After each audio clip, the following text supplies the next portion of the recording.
From the Tennessee Valley Weather Channel, this is your weather, live at 5.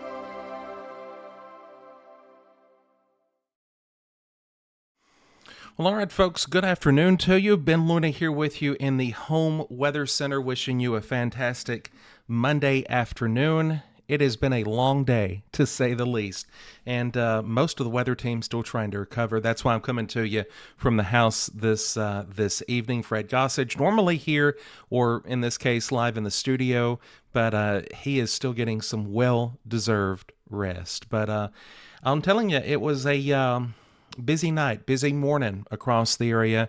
Several tornado warnings in effect for our viewing area, at least one likely touchdown, which was in Murray County early this morning, that affected portions of the Hampshire community and also into the southern portion of the city of Columbia. We've got video of that I'll show you here in just a moment.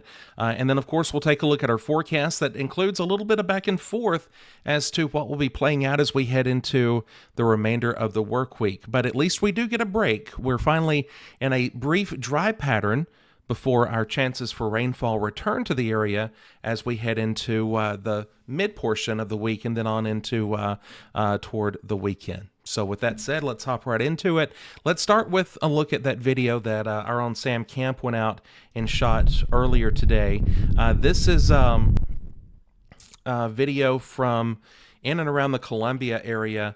I believe this was shot near Hampshire, where the suspected tornado touched down. The National Weather Service was out surveying this damage. I do know that a few folks were injured, non-life-threatening injuries. They were very minor. I think a few bumps, bruises, and cuts that were treated either on scene or at Murray Regional. But again, could have been a lot worse. No loss of life, but at least one or two properties sustained pretty heavy damage. And so we'll find out as we move into the next day or so what the National Weather Service will rate this storm as. Just looking at some of the damage, gut feeling to me says probably upper EF2. But again, that will come down from NWS Nashville probably tomorrow. They'll have the results of their survey. But again, this is courtesy of Sam, who was out and about today in Columbia getting a lot of these shots. And you can see just the powerful nature of what we deal with here in the southern mid-state in North Alabama. Could have been a lot worse, but again, we do remember those folks who were affected, and we will keep them in our thoughts and our prayers here over the next several days, weeks, and months ahead as they join another part of Murray County in recovering from, at least to them, a devastating tornado. All right, with that said, let's talk about our local weather and what we can expect here as we move through the next couple of days. Here's a look at satellite and radar. This is over the past 24 hours. And as you can see that things have cleared out quite a bit. We've had a little bit of sunshine to try to break through clouds this afternoon, but still overall, it's been a fairly cloudy and somewhat cooler day thanks to that cold front passage here from early this morning. Here's a look at our futurecast as we step through the next 24. Not much will happen overnight.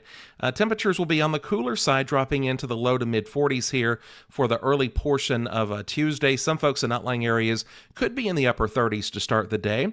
And then we're going to warm right back up to the 60s by lunchtime tomorrow while staying with a dry pattern. Keep in mind, Tuesday should look pretty nice. Very little cloud coverage on the Futurecast moving through tomorrow and especially tomorrow afternoon. So if you have outdoor plans, you should be just fine. Winds not too bad. And temperatures, not bad either. Still just a smidgen cooler than where we have been maybe late last week, but overall still a pretty good day here on tap for tomorrow. As we get to that point for your Tuesday, here's a look at your overnight forecast. Overall, we'll call it becoming clear. Overnight lows, for the most part, will be dropping into the lower 40s on average. Now, here's a look at the temperature trend, and here's where something might happen, especially toward the mid to latter portion of the week. We're going to go with the mid-ish 80s for average highs in the region, but as we start to look at some forecast model data, that might be a little too cool. We might be closer to the 90s already as we look downrange and into the latter half of the week. Rain chances, yeah, it's a mess. Rain chances return to the higher end of things as we look into your Wednesday time frame. I think that's going to be more scattered in nature, and there actually could potentially be some rocky storms with that. I know there's some stuff again flying on social media, how that's going to look as we look toward Wednesday.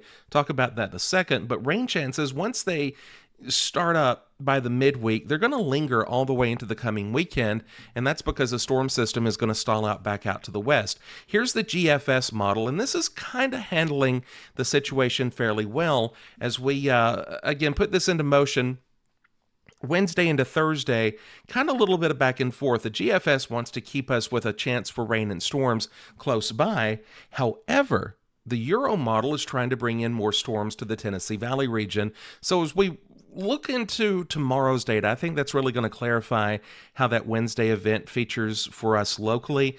Could go back and forth. If something gets going Wednesday, it's going to get going. But at least at this point, the GFS trying to pull back to the north and west just by a little piece.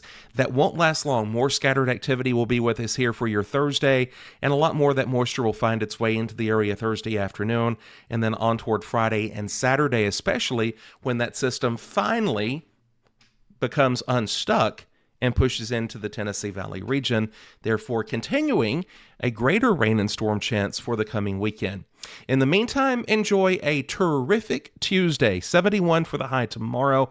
I think we'll shoot for overnight lows back in the upper 50s for Wednesday morning. Wednesday morning should start fine. Rain chances, I think, would return later in the day and then on into the evening, where, again, we could potentially see a few storms that, again, if they get going, we'll have to watch those carefully. And then the rest of the week, kind of a wash, on and off shower and thunderstorm activity here, straight through the weekend, finally drying out again and cooling off for the latter half of the 7-day.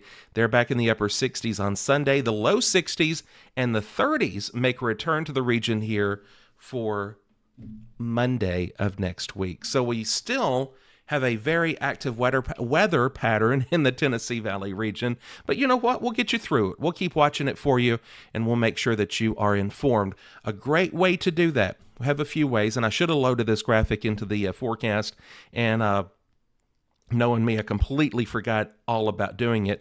But if you would, go and download our free mobile app. You can do that by way of the Apple App Store and Google Play. Just search for Tennessee Valley Weather. Look for our logo, and there you will find the latest and greatest free weather app that will complement your phone. Very, very nice. Powered by or fueled by your local Quick Mart convenience store. Without Quick Mart, they go above and beyond to help make that a reality for you and for us. Another great way of staying informed is Weather Call. Weather Call is a great service, especially for senior citizens, to receive a call from the Tennessee Valley Weather Team to wake you up and keep you informed of a watch or a warning, specifically a warning. They do text alerts for some watches, but the best way to receive a warning is by a phone call, and you can sign up for that. It's very, very inexpensive. I think it's like $15 a year. You can do that on our website. Go to tnvalleyweather.com and click on the shop button, and there you will find all the information you need to know about Weather Call. So that is my forecast and spiel for the day. As always, thank you for stopping by. As always, you can join us with the latest weather information here on the Tennessee Valley Weather Channel. We have not officially announced it yet, but oh well, I'm going to go ahead and do it. You have probably noticed a few changes in our lineup on the Tennessee Valley Weather Channel over the past week or so. We did a dry run of this last week, and I really think everybody likes it, especially the team. Kelly is your new morning meteorologist. Kelly is doing a fantastic job live in the mornings. Taylor is in the midday. Taylor Platt, you can find each and every day at noon. And of course, the world-famous, iconic, couldn't live without him, Fred Gossage, along the way each and every afternoon live at 5 o'clock. And the incredible Chase Wilson, of course, here every weekend. Now, where am I at? I'm still in the building. I'm down the hallway. I'm working on a few very, very neat and big projects for Tennessee Valley Weather. I still get to help out and do weather every Thursday morning live, which I absolutely love.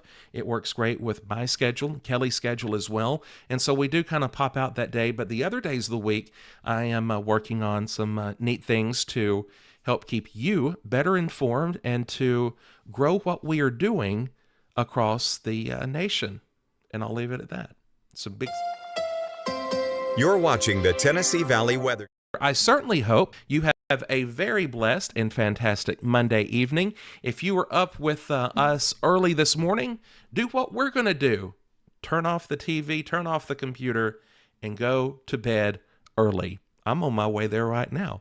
Have a fantastic evening. God bless you and yours. From all of us at Tennessee Valley Weather, stay with Tennessee Valley Weather. We will keep you advised. You're watching the Tennessee Valley Weather Channel.